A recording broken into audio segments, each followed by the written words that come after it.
दोस्तों क्या आपको पता है फ्लाइट में एयर होस्टेस के साथ क्या क्या होता है? वैसे एयर होस्टेस के साथ ये सारे मजे आप भी ले सकते हैं।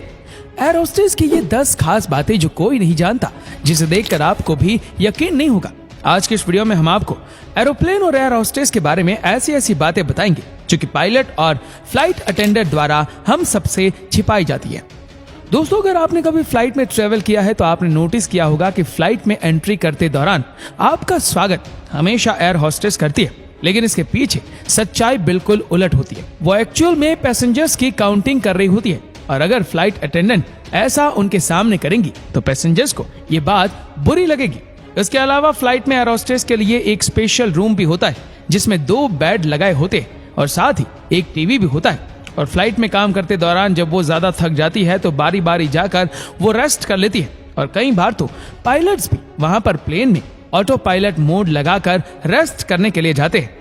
दोस्तों आप लोगों में से बहुत से लोगों ने प्लेन में सफर किया होगा, लेकिन क्या आपको पता है कि जिस फ्लाइट में हम ट्रेवल कर रहे होते हैं ठीक उसी फ्लाइट में हमारी लगेज के साथ डेड बॉडीज को भी ले जाया जाता है और ये बात कोई भी एयरलाइंस कंपनी कभी पब्लिक में रिवील नहीं करती। और साथ ही में अगर कभी प्लेन में सफर करते दौरान किसी पैसेंजर्स की मौत हो जाए तो एयर होस्टेस उस शख्स को सीट पर बिठा देते हैं और कोशिश करते हैं कि लैंडिंग से पहले मुसाफिरों को इसके बारे में पता ना चले, क्योंकि लोग ऐसी खबर सुनकर इधर उधर भागने लगते हैं जिससे कि जहाज इम्बैलेंस भी हो सकता है। दोस्तों वैसे तो जहाज की सिक्योरिटी काफी स्ट्रिक्ट होती है और किसी भी शख्स के लिए जहाज के अंदर कोई भी हथियार ले जाना तो नामुमकिन सा ही होता है, लेकिन फिर भी अगर कोई किसी भी तरह हथियार ले जाने में कामयाब हो जाए, लेकिन इसके बावजूद भी आजकल प्लेन को हाईजैक नहीं किया जा सकता, क्योंकि अमेरिका, कनाडा, फ्रांस और जर्मनी जैसे देशों के जहाजों में 1 या 2 ट्रेन कमांडो पैसेंजर्स की शक्ल में बिठा दिए जाते हैं ताकि अगर कोई ऐसी सिचुएशन सामने आ जाए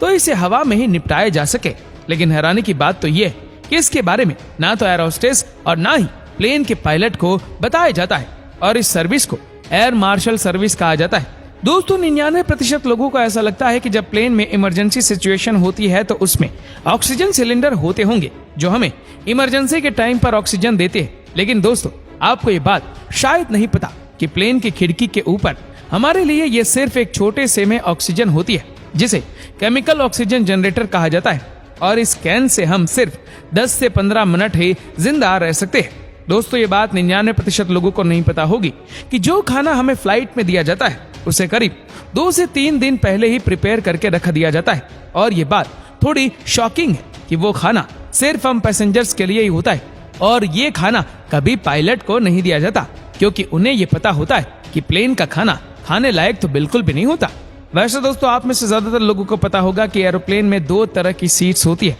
एक तो बिजनेस क्लास और दूसरी होती है इकोनॉमी क्लास। और शायद आपको पता ना हो कि बिजनेस क्लास की टिकट इकोनॉमी क्लास से करीब 4 गुना ज्यादा महंगी होती है। अब आप क्या बता सकते हैं कि दोनों में से ज्यादा सुरक्षित कौन सी सीट होती होगी? ज्यादातर लोगों का यही कहना होगा कि बिजनेस क्लास ज्यादा महंगी है तो वही ज्यादा सुरक्षित होगी। लेकिन दोस्तों एक स्टडी के दौरान ये पाया गया कि किसी खतरे के समय इकोनॉमी क्लास को तो चलो किसी ना किसी तरह बचाया जा सकता है, लेकिन बिजनेस क्लास वालों को बचाने की संभावना लगभग ना के बराबर ही होती है और ये बात कभी बड़ी बड़ी एयरलाइंस कंपनीज पब्लिकली रिवील नहीं करती। दोस्तों क्या आप जानते हैं कि आपको एयरपोर्ट पर 2 घंटे पहले क्यों बुला लिया जाता है? अब आप सबका यही मानना है कि सिक्योरिटी चेक में लगने वाली देरी की वजह से हमें 2 घंटे पहले बुला लिया जाता है, लेकिन दोस्तों ऐसा बिल्कुल भी नहीं है। असल में हमें एयरपोर्ट पर 2 घंटे पहले इसलिए बुला लिया जाता है ताकि हम एयरपोर्ट पर लगी दुकानों पर खरीदारी कर सके या फिर एयरपोर्ट के रेस्टोरेंट में खा पी कर पैसे उड़ा सके।